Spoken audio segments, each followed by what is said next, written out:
Assalamu alaikum wa rahmatullahi wa barakatuh.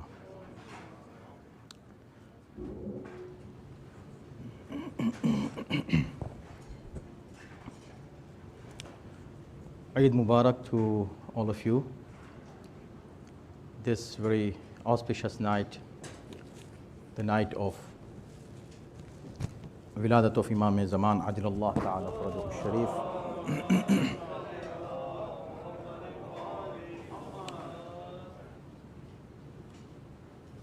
This is a great night, as you know, and that's why you are here. According to the riwayat from Ahlul Bayt alayhimus salatu salam, this is the most important night after Laylatul Qadr. And Allah subhanahu wa ta'ala has granted this night as a merit and as a gift to Ahlul Bayt, as He granted Laylatul Qadr to Rasulullah as a gift. So it is highly recommended to stay awake until morning and keep this vigil in ibadat and dua the whole night. There are many a'mal for this night that we are going to start now. Excuse me. And these a'mal will continue until morning, Salatul Fajr, inshallah. There are several sessions for this a'mal. In the first session, we are going to perform some a'mal together. Then in the second session, there will be Jashne, will remember our Imam, and that is, of course, part of a'mal of this night. We'll be remembering him, and we'll, inshallah, have that Jashne in English and Urdu both. And the third session will start after Jashne, and we'll continue for 2 hours, and the last session will continue, inshallah, until Fajr. You have the opportunity to write a letter to your Imam, which is called Ariza, inshallah. Write it, whatever you want to say to your Imam, write it to him. And there is a place here, there will be a place somewhere that you will keep that, or you can send this by yourself in the morning if you can, or you can put it here, and someone, inshallah, will collect all those arizas and will take it and send it to Imam through the water, inshallah. So we are going to start the amal. Are you all have finished your Maghrib and Isha Salat? Isha also? Do it quick. I'll give you 5 minutes. I see some people didn't do it because this amal should start after Isha. Just do the wajibat only. Maghrib and Isha very quick.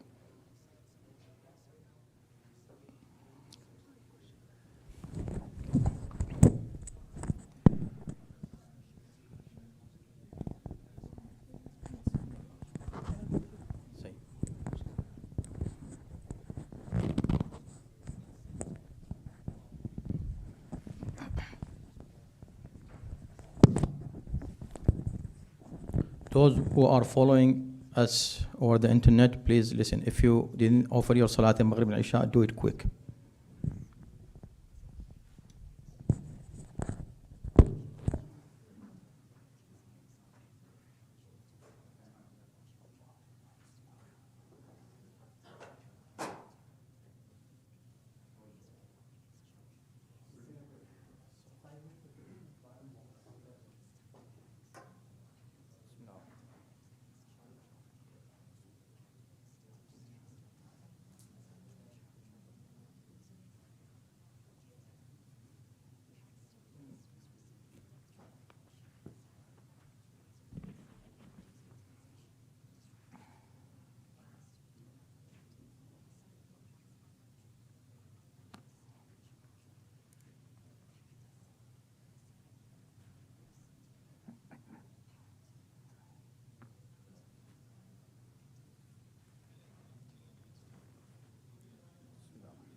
Let's start our Amaal as usual with Dua Imam Zaman, Ajalallah Farajahu Sharif, Dua Faraj, all together.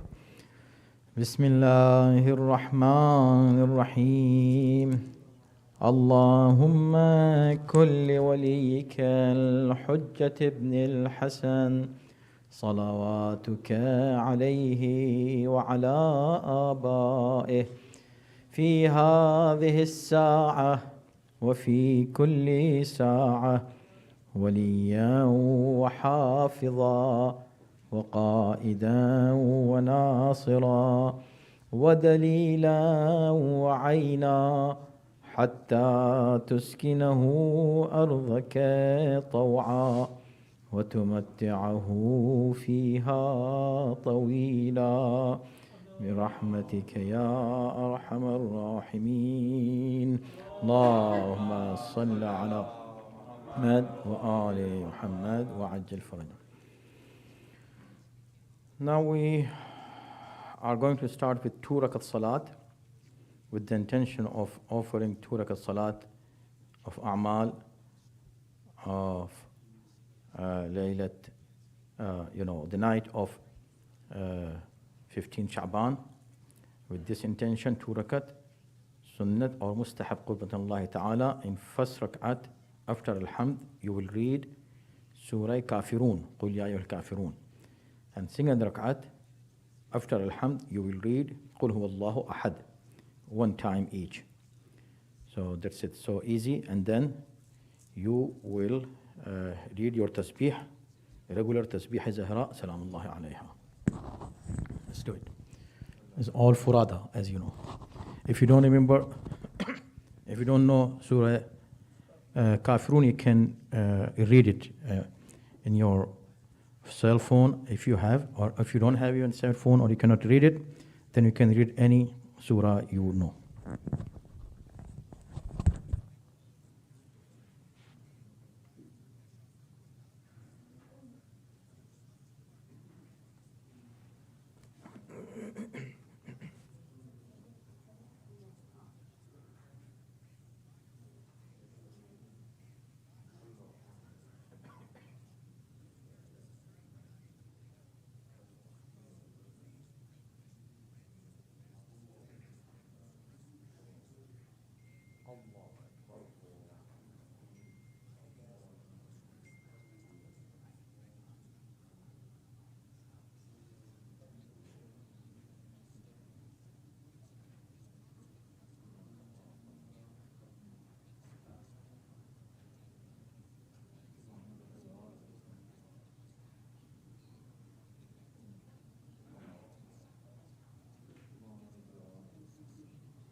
Please listen to this dua.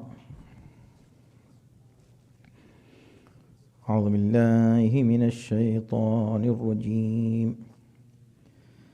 بسم الله الرحمن الرحيم.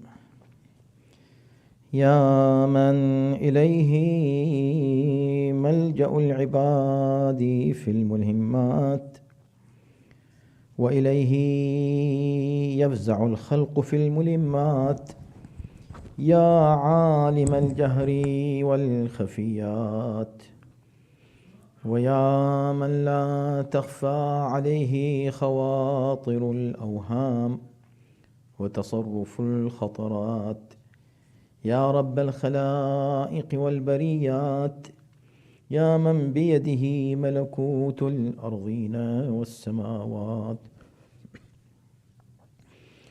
أنت الله لا إله إلا أنت، أمت إليك بلا إله إلا أنت، فيا لا إله إلا أنت اجعلني في هذه الليلة ممن نظرت إليه فرحمته، وسمعت دعاءه فأجبته، وعلمت استقالته فأقلته، وتجاوزت عن سالف خطيئته وعظيم جريرته، فقد استجرت بك من ذنوبي، ولجأت إليك في ستر عيوبي. اللهم فجد علي بكرمك وفضلك، واحطط خطاياي بحلمك وعفوك، وتغمدني في هذه الليلة بسابغ كراماتك، واجعلني فيها من أوليائك الذين اجتبيتهم لطاعتك واخترتهم لعبادتك، وجعلتهم خالصتك وصفوتك. اللهم اجعلني ممن سعد جده وتوفر من الخيرات حظه، واجعلني ممن سلم فنعم وفاز فغنم، واكفني شر ما أسلفت، واعصمني من الازدياد في معصيتك، وحبب إلي طاعتك، وما يقربني منك ويزلفني عندك. سيدي إليك يلجأ الهارب، ومنك يلتمس الطالب، وعلى كرمك يعول المستقيل التائب. أدبت عبادك بالتكرم وأنت أكرم الأكرمين، وأمرت بالعفو عبادك وأنت الغفور الرحيم. اللهم فلا تحرمني ما رجوت من كرمك، ولا تؤيسني من سابغ نعمك، ولا تخيبني من جزيل قسمك في هذه الليلة لأهل طاعتك، واجعلني في جنة من شرار بنيتك. ربي إن لم أكن من أهل ذلك فأنت أهل الكرم والعفو والمغفرة،